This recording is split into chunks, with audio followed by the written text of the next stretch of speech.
Bonjour et bienvenue à tous dans cette nouvelle édition du Grand JT des Territoires. Voici tout de suite les titres de ce journal. Soutenir l'emploi pour tous à l'heure de la rentrée. La rédaction de 8 Mont-Blanc nous fera découvrir un institut dédié à la formation de jeunes sourds. La chaîne TL7, elle, nous parlera d'un secteur qui recrute, la sécurité. Des œuvres gigantesques et éphémères sur la plage. Connaissez-vous le beach art? TVR nous en dira plus sur cette pratique impressionnante et soumise aux aléas naturels. De très belles images à suivre dans ce journal. Et puis si vous reprenez le travail en ce moment, vous serez sûrement amusé de découvrir le principe de la course de chaises de bureau. Une compétition aussi sérieuse qu'amusante. Et on débute donc ce journal avec cette information qui n'aura échappé à personne et qui ne devrait pas ravir beaucoup d'élèves. Les vacances d'été, c'est fini. Lundi, retour à l'école pour le début d'une nouvelle année scolaire. Parmi eux, des millions d'étudiants prêts à se former pour intégrer ensuite le marché du travail. Un objectif, on le sait, parfois difficile à atteindre, surtout pour les personnes en situation de handicap. Depuis 1840, l'Institut national des jeunes sourds de Cognin, en Savoie, les accompagne pour les aider à s'insérer dans le monde professionnel. Manon, toi, tu y es allé à leur rencontre pour la chaîne 8 Mont-Blanc. Regardez. Après 2 années de CAP menuisier, Abed espère obtenir son diplôme et pouvoir travailler dans une entreprise dès la rentrée. Lui, ce qu'il aime, c'est imaginer des aménagements et les créer. Originaire du Maroc, quand il est arrivé en France, il a eu des difficultés à communiquer. Auparavant, quand je suis arrivée, moi j'étais en intégration, c'est-à-dire que j'étais avec des entendants en cours et je comprenais pas tout. En plus, voilà, moi la langue des signes, je la connaissais pas. Et donc ensuite, je suis arrivée ici à l'INGS de Cognin. Et donc j'ai eu des cours de LSF. Donc voilà, j'ai commencé à apprendre petit à petit. J'ai appris pendant 2 ou 3 mois et ensuite voilà, c'est vraiment une langue où je suis très à l'aise pour l'apprendre. Finalement, j'ai très vite découvert ce milieu-là, cette langue-là. Puis maintenant, je suis dans ce mode de communication. Plusieurs formations sont proposées à l'Institut. L'objectif est de s'imprégner réellement du monde du travail pour pouvoir s'y épanouir à la sortie des études. Et grâce à cela, Alexia semble avoir trouvé sa voie. J'ai appris à changer les couches, à prendre soin des enfants. J'étais bien accueillie, on m'a très bien accueillie. On m'a montré beaucoup de choses que je n'avais pas connues. Souvent, l'accès à l'emploi relève du parcours du combattant. Ces stages sont essentiels pour montrer que les jeunes sourds ont les mêmes capacités que des entendants. Je suis capable d'aller voir des personnes entendantes et puis de faire des sensibilisations aussi, voilà, pour la découverte de ce monde des sourds. Et puis voilà, si la communication ne passe pas, eh bien prendre un interprète pour pouvoir communiquer, échanger. Et puis après, vraiment, dans un premier temps, j'aimerais quand même essayer de m'exprimer moi-même pour que la communication passe. Et même si les étudiants sont déterminés, d'autres obstacles peuvent se mettre sur leur chemin, comme la méconnaissance de la surdité. Il y a un gros travail à faire sur la sensibilisation au niveau des entreprises et des chefs d'entreprise sur qu'est-ce qu'est la surdité et la possibilité d'embaucher des jeunes sourds en adaptant les postes ou en accompagnant. En France, le taux de chômage des sourds et malentendants s'élèverait à près de 40%, soit 4 fois plus que la moyenne nationale. Voilà, et sachez que dans 3 semaines, le 23 septembre précisément, nous célébrerons la Journée internationale des langues des signes. Voilà, et sur le marché du travail, de nombreux secteurs peinent aujourd'hui à répondre à leurs besoins d'embauche. Celui de la sécurité notamment n'est pas en reste. La Coupe du monde de rugby et surtout les Jeux olympiques de Paris appellent à un effort de recrutement. Un besoin qui se fait ressentir notamment dans les centres de formation. Exemple dans la Loire avec ce sujet de Marie-Lise Pariot de TL7. Dans ce cours, les lycéens n'ont pas un problème de mathématiques courant. Ils doivent déterminer le nombre d'agents de sécurité nécessaires pour un festival accueillant 4200 personnes. Ce lycée forme une centaine de jeunes au métier de la sécurité, un secteur en tension, et ces alternants l'ont déjà remarqué dans leurs entreprises. La plupart du temps, on est en sous-effectif et là, pour les événements qui vont venir, la sécurité recrute beaucoup et je le vois. L'avantage pour ces jeunes, c'est que l'offre est particulièrement intéressante pour les stages et les alternances. Dans la Loire, nous trouve facilement des stages et le fait aussi de bien travailler avec les entreprises nous permet peut-être plus tard de pouvoir travailler avec eux, de faire un peu notre promotion. avec ces entreprises-là. Mais le métier d'agent de sécurité est difficile, physique, aux horaires particuliers, pour lequel il faut y accorder quelque chose en plus. Ce doit être un métier de passion. De toute manière, être au service des gens, au service des autres, ça demande beaucoup de sacrifices personnels, de travailler de façon atypique, c'est-à-dire vous travaillez pendant que les autres s'amusent. Une raison qui explique en partie le manque de personnel. Pour les 3 prochaines années, la profession estime qu'il faudra 150 000 nouveaux agents pour les 3 prochaines années.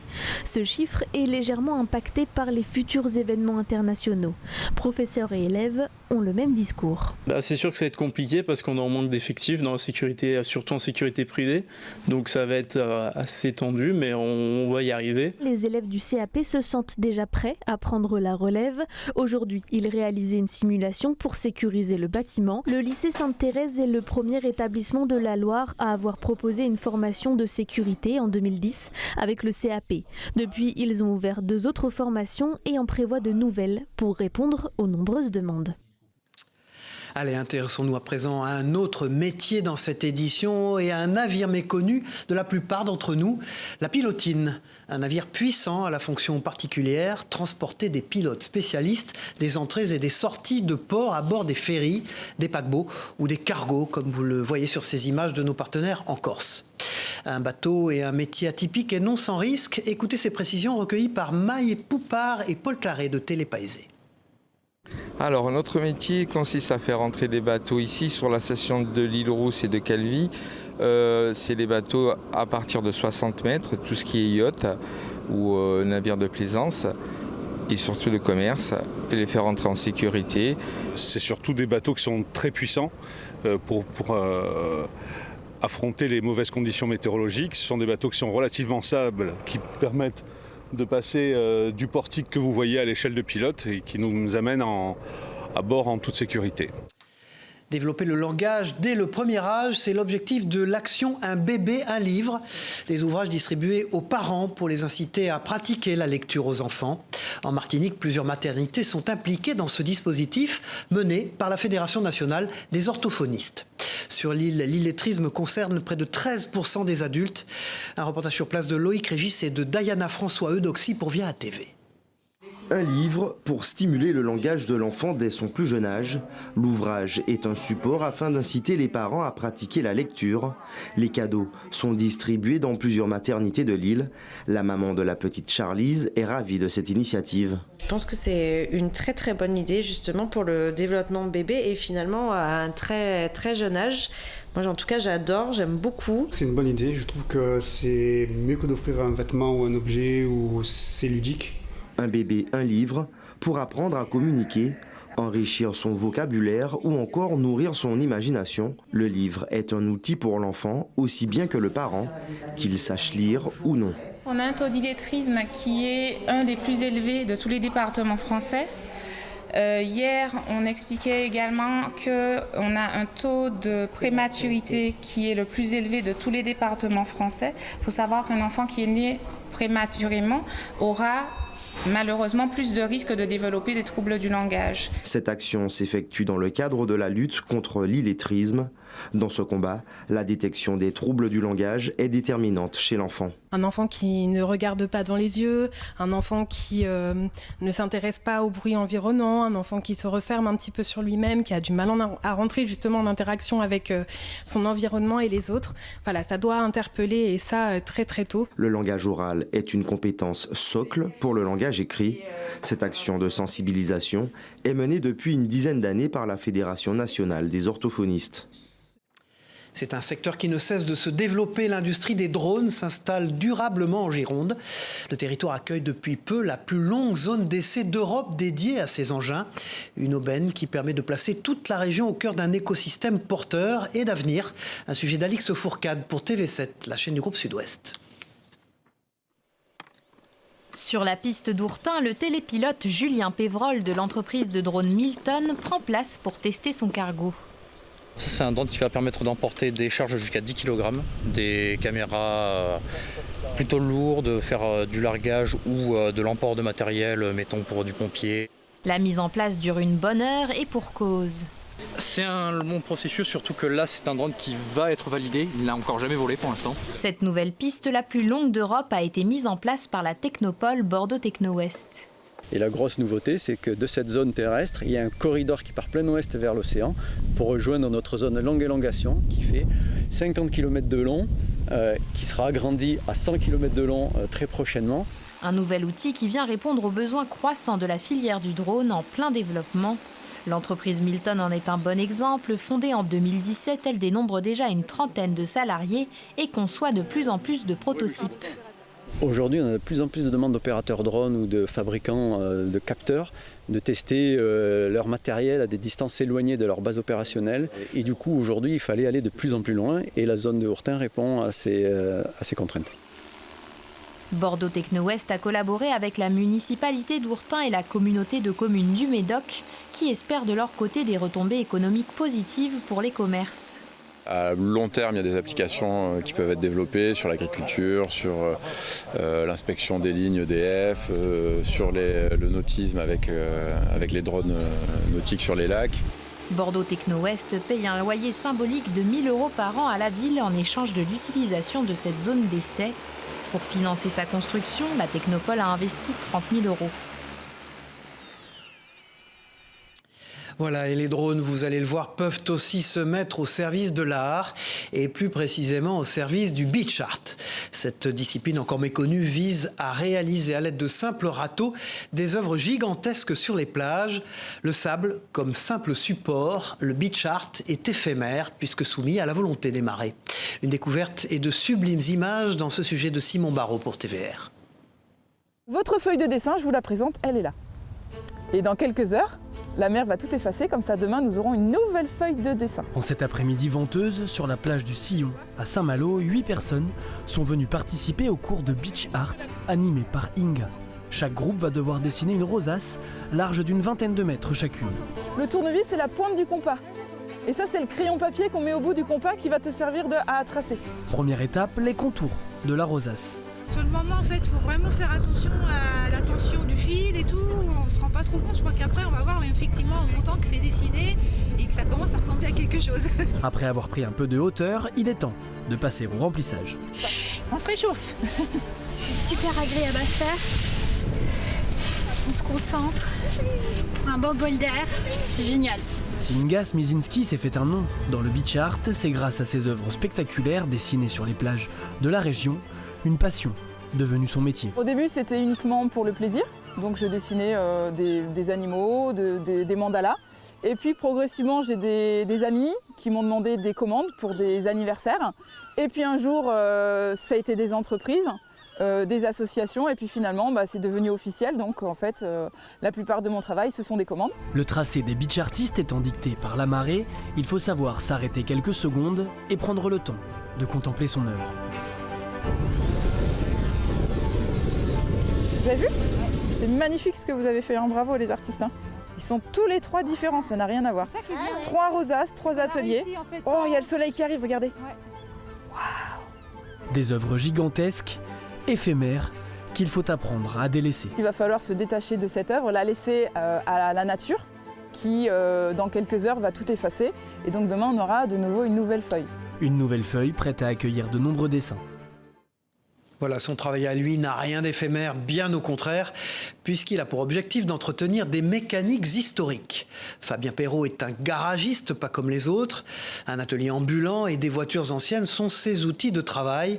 Frédéric Sillet, pour Via Occitanie, l'a suivi lors d'une intervention sur une Dauphine de 1960. Regardez son reportage. Moi, j'ai tout.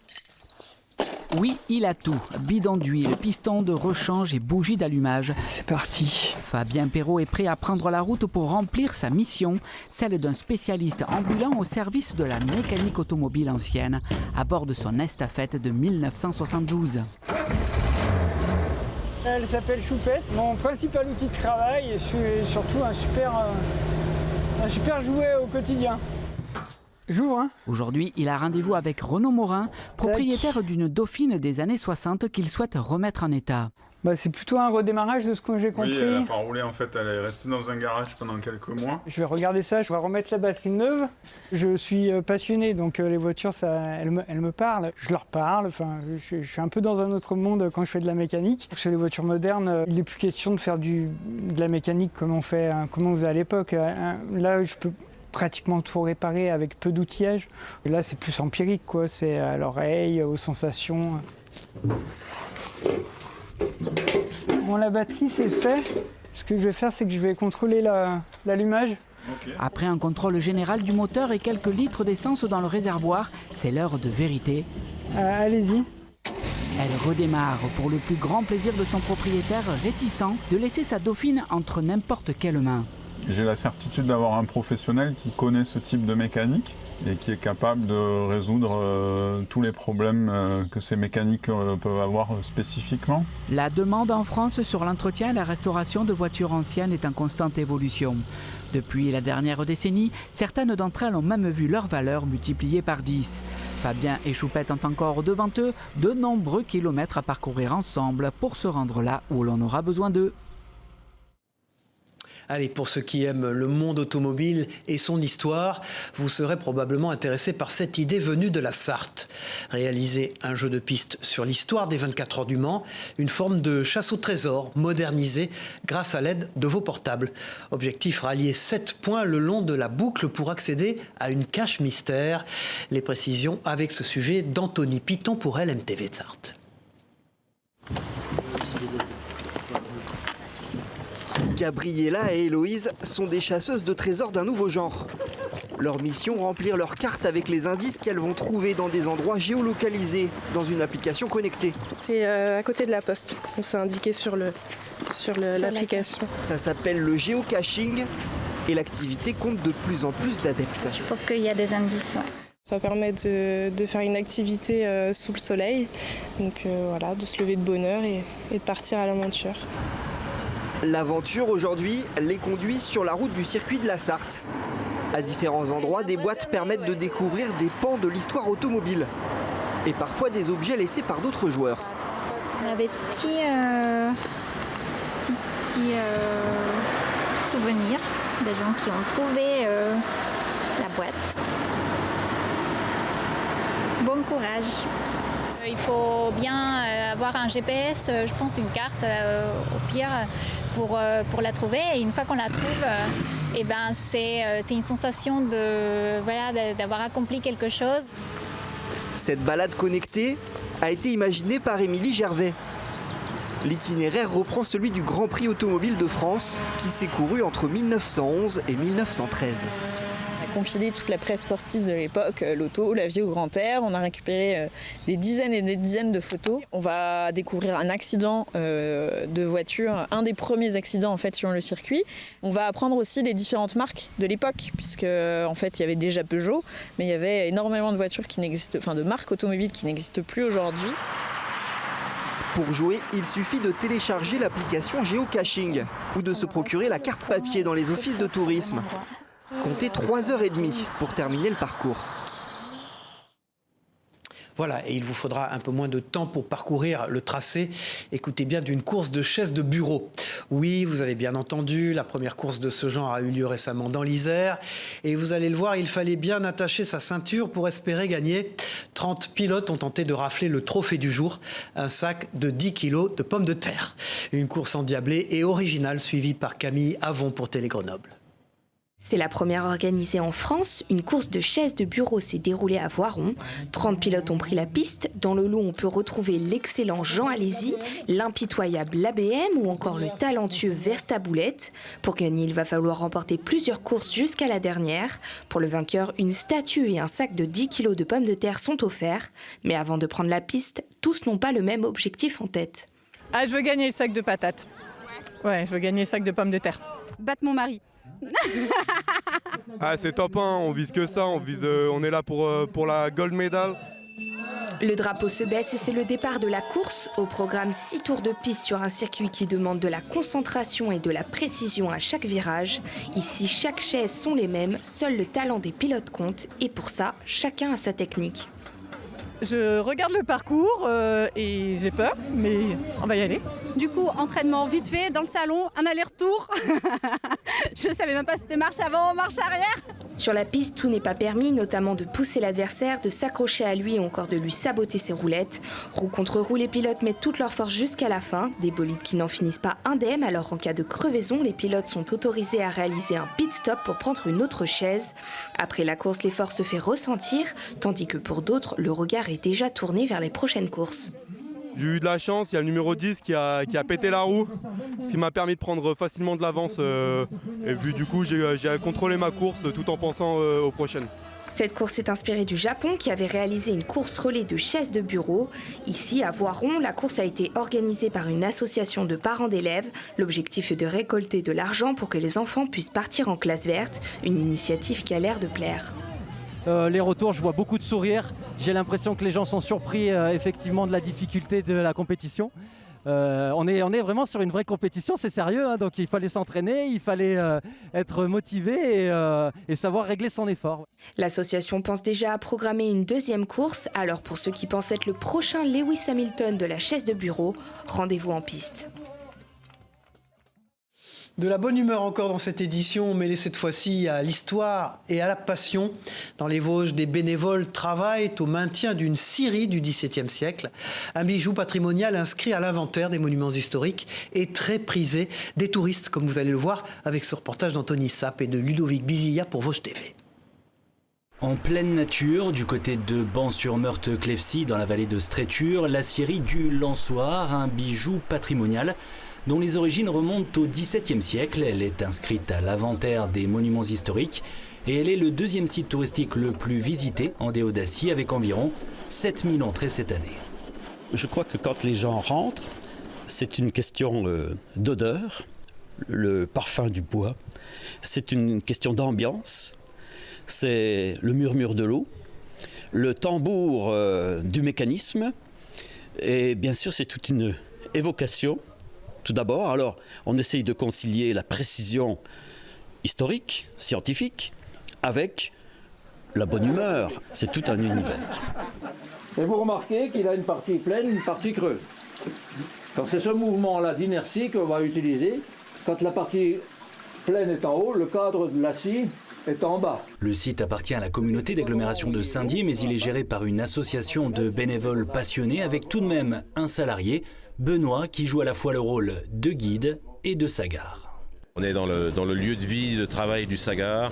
Ça a une âme, c'est passionnant de le partager. Parler des hommes comme en 1850. C'est plonger les gens dans la vie d'avant.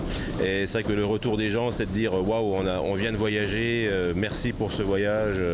C'est ça, le plus intéressant de ce métier. Et ils étaient encore une cinquantaine ce jeudi à traverser les couloirs du temps avec en effet le même ressenti après la visite.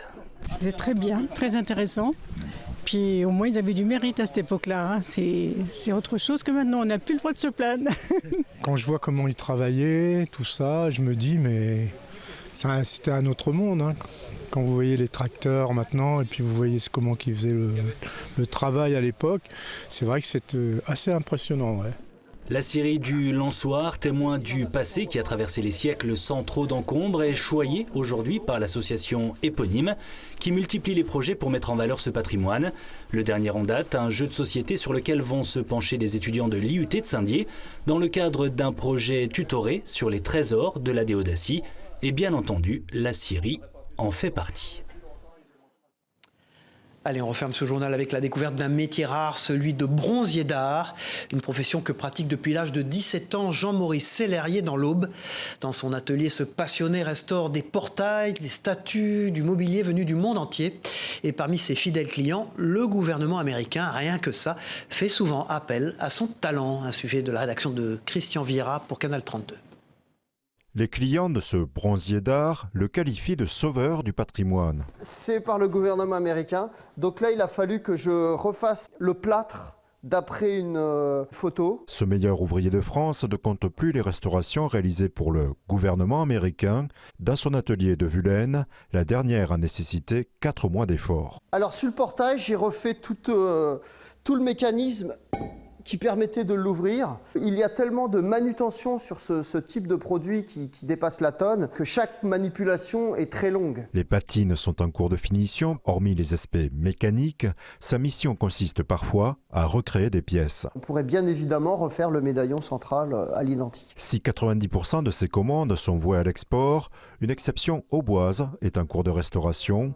Pour la ville de Troyes. Intitulée L'idylle ou la pêche, cette sculpture orne la place Foch à Troyes. Jean-Maurice l'a créée à partir d'un moulage de l'œuvre originale de Joseph Marius. Aujourd'hui, cette copie a subi les affres du temps. Jean-Maurice Sellerier a commencé son parcours d'apprentissage à l'âge de 17 ans au sein de plusieurs écoles, dont Boulle. Hormis les commandes publiques, il crée également des pièces uniques, comme ces pieds de tabouret, pour des particuliers exigeants, discrets et parfois fortunés. Là, nous avons l'objet qui a été entièrement ciselé. C'est pour ça qu'on voit le bronze naturel qui ont été ciselés donc avec les petits ciselés, des petits outils comme ceci. Et en finition, ils vont être dorés. Donc voilà, l'objet fini doré avant d'être monté. Le métier de bronzier d'art étant peu répandu, grâce à son savoir-faire, les commandes se succèdent constamment. Voilà, c'est la fin de cette édition. Merci d'avoir suivi ce grand JT des territoires. On se retrouve très vite pour une nouvelle édition. Au revoir à tous.